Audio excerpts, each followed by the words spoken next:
স্বাগতম ক্রিক ফ্রেন্ডসের নিয়মিত আয়োজন টোটাল ইম্প্যাক্টে। আমি সৈয়দ সামি আছি আপনাদের সঙ্গে।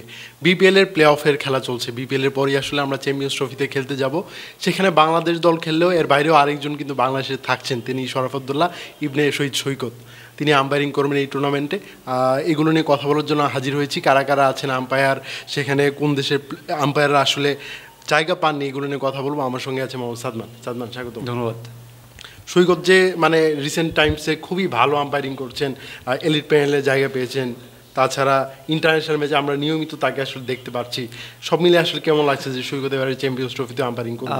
শরীফুদ্দৌলা ইবনে শহীদ সৈকত নামটা যেরকম ভার, এই ভারটা কিন্তু তিনি ক্যারি করছেন বিশ্বজুড়ে। কারণ আপনি দেখবেন যে এখন এলিট প্যানেলে আমাদের একমাত্র বাংলাদেশি আম্পায়ার হচ্ছেন সৈকত। তিনি কিন্তু গত বছরের মার্চে এলিট প্যানেলে ঢুকেন এবং যিনি প্রথমবারের মতো বিভিন্ন ওয়ার্ল্ড কাপ কাভার করেছেন। গত বছরে 2023 সালের ওয়ার্ল্ড কাপ কাভার করেছেন, টি-20 ওয়ার্ল্ড কাপ কাভার করেছেন, মেয়েদের ওয়ার্ল্ড কাপ কাভার করেছেন।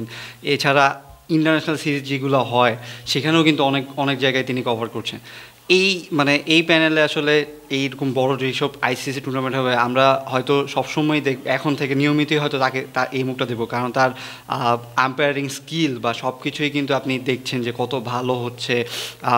ইভেন বড় বড় টুর্নামেন্টে তিনি এত সঠিক টেকনোলজির চেয়ে ভালো হচ্ছে আম্পায়ারিং করছেন, টেকনোলজি ভালো ডিসিশন দিচ্ছেন। সেগুলো কিন্তু তার মানে এখন এই পর্যন্ত নিয়ে আসার জন্য তাকে অনেক বড় একটা ভূমিকা পালন করেছে। আমি যদি লাস্টের বর্ডার গাভাস্কার সিরিজের কথাই বলি, সেখানে সৈকতের একটা ডিসিশন নিয়ে খুব কন্ট্রোভার্সি হয়েছিল, কিন্তু শেষমেশ কিন্তু বোঝা গেছে বা জানা গেছে যে সৈকতই কিন্তু ঠিক ছিলেন নিজের জায়গায়। তিনি কিন্তু প্রুভ করেছেন, মানে ভারত এবং অস্ট্রেলিয়ার মধ্যকার এত বড় একটা হাই ভোল্টেজ একটা সিরিজে আম্পায়ারিং করা কিন্তু চারটিখানি কথা না। লাস্টের দুইটা আপনি যদি সিরিজের কথা যেহেতু তুললেনি, লাস্টের দুইটা টেস্টে তিনি কিন্তু ছিলেন, একটাতে থার্ড আম্পায়ার হিসেবে আর পরটাতে অনফিল্ড আম্পায়ার হিসেবে।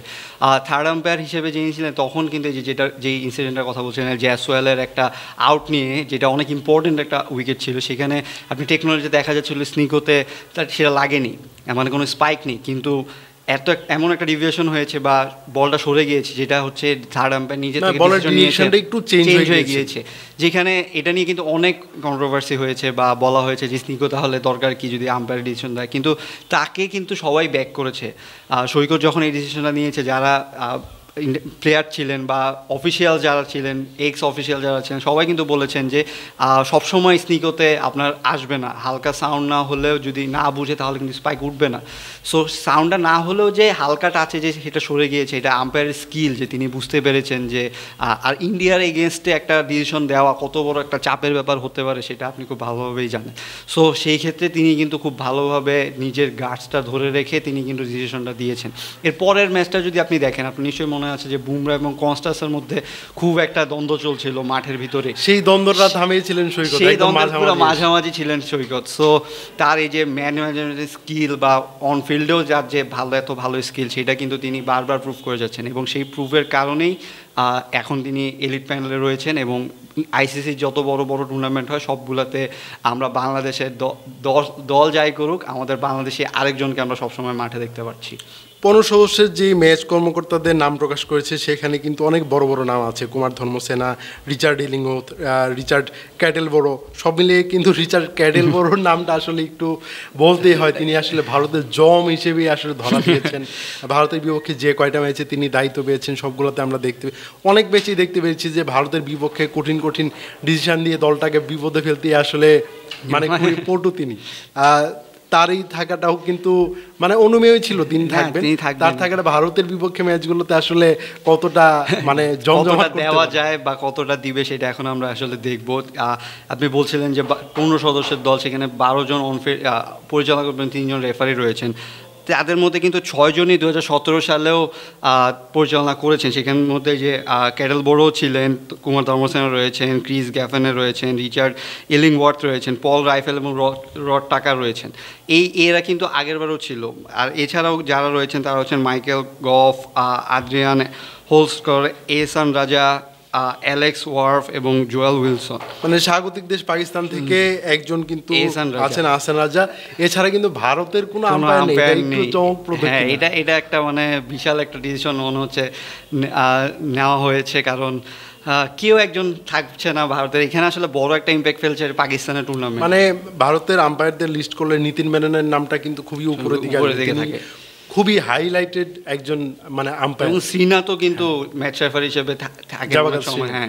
সো সেইখানে আসলে যেটা হয়েছে যে ভারতের ম্যাচেই হয়তো তাকে দেওয়া হবে না, ভারতের আম্পায়ারকে দেওয়া হবে না, সেই ক্ষেত্রে নিরপেক্ষ আম্পায়ার থাকবে। সেই ক্ষেত্রে ভারতের ম্যাচ বাদে বাকি সবই কিন্তু পাকিস্তানে। সো সেখানে আপনি ভারতের আম্পায়ারকে রাখাটাও আসলে একটা, তারা আসলে ভারতে কেউই যাচ্ছে না, হ্যাঁ কেউই যাচ্ছে না। সো সেই ক্ষেত্রে আম্পায়ার কেন পাঠাবে, এরকম একটা কথা উঠবে, সেই জন্য আসলে রাখা হয়নি। আর দুবাইয়ের ম্যাচের জন্য শুধু দিলে কিন্তু ইন্ডিয়ার ম্যাচেই দিতে হবে। আর ফাইনালের জন্য তো ওই ইন্ডিয়া যদি উঠে তাহলে পাকিস্তানের বাইরে ফাইনাল যাবে। সো সেই ক্ষেত্রে ইন্ডিয়া সেই সব বিবেচনা করেই আসলে ভারতীয় আম্পায়ারকে রাখা হয়নি।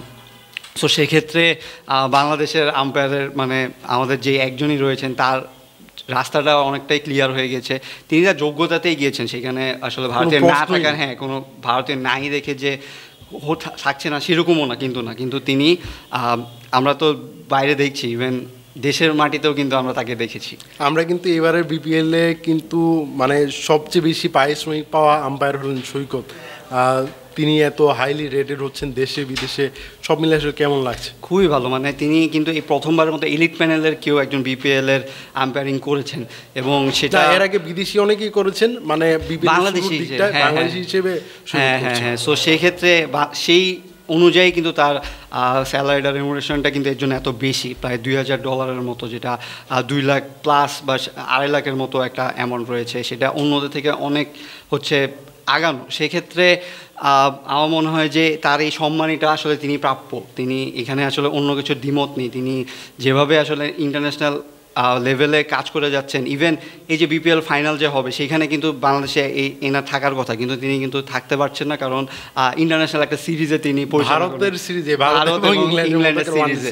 সো সেখানে আপনি দেখছেন যে ইন্টারন্যাশনালি তার ডিউটিটা থাকার জন্য তিনি ঘরের ফ্র্যাঞ্চাইজি লিগটা কভার করতে পারছেন না। তিনি আসলে আমাদের সৌভাগ্য যে তার মতো একটা আম্পায়ার বাংলাদেশি, এবং বাংলাদেশে বিপিএল জগতে, হ্যাঁ, এখানে যেহেতু বিপিএল আইপিএল এ যেরকম দেখবেন যে আইপিএল চলাকালে অন্য কোনো ইন্টারন্যাশনাল ম্যাচ হয় না, তেমন একটা সিরিজ হয় না। সো সেই ক্ষেত্রে যেই সব ইন্ডিয়ান আম্পায়ার রয়েছেন বা ইন্টারন্যাশনাল আম্পায়ার সবাই আইপিএলেই থাকেন, তাদের বেরোতে হয় না, কিন্তু বিপিএল চলাকালেও ইন্টারন্যাশনাল অনেক ম্যাচ চলে এবং বড় বড় ম্যাচ চলে।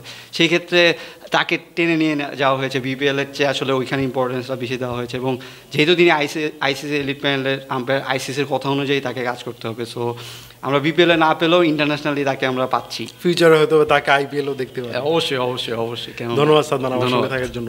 দর্শক, ক্রিকফ্রেন্ডলি নিয়মিত আয়োজনে আমাদের সঙ্গে থাকার জন্য ধন্যবাদ। পরবর্তী কোনো পর্বে অন্য কোনো বিষয় নিয়ে আবার কথা বলবো, সেই পর্যন্ত আমাদের সঙ্গে থাকুন।